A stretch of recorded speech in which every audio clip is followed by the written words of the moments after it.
Hi guys, Elf here from Instrowest.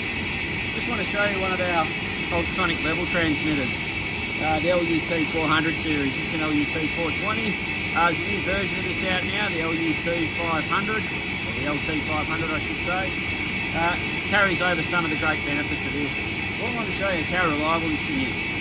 We put this in over 2 years ago now. It's been running flawlessly for 2 years. It's not in one of our enclosures like a lot of our other installs. It's just got a sunshade on it, and to be honest, it's probably more about keeping the mud off it and a bit of the sun from the display. As you can see, it's late in the afternoon now, and we're still protected from the sun on our display.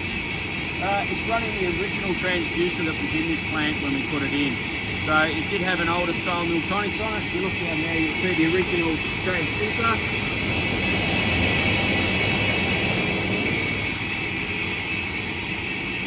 So, benefits of this, ultrasonics work really well in liquid applications.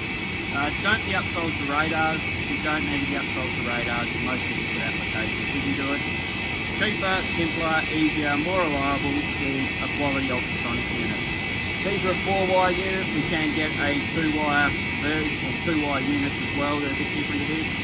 But one of the best things about this, I want to show you this, is how we find our echo. So if you ever do have a problem with your level transmitter, first thing you do is check if you've got an echo. That's going to be what tells you what's right or wrong with it. So if we have a look here, I can go across, maintenance and diagnostics, go across, diagnostics, echo profile. We press that, and we'll see what our echo profile actually looks like.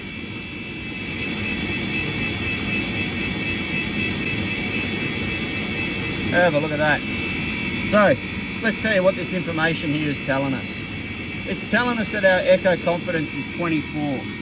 So it's a great echo confidence. It means it's a reliable reading. It tells us what algorithm we're running. So we're running the best of largest and first echoes. So that's a good it's the right algorithm for a liquid application. Then the next is the distance. So that's the distance from the transducer face to our echo, and it's 3.478 meters. And as you can see, our echo's booming in. It's a nice ring down, right? Nice noise floor, nice and flat, and a beautiful echo coming back. And the dotted lines, our false echo suppression, we're well above that. If you need to get out of this, you've got to go down to the bottom box there, hit across, and we can back out of it, and we can go back to our level. It'll think about it and bring our level back up. If you want to know more about our abilities in fixing your level applications, give us a call on 08 9500 9120 or hit us up on the web www.instrowest.com.au.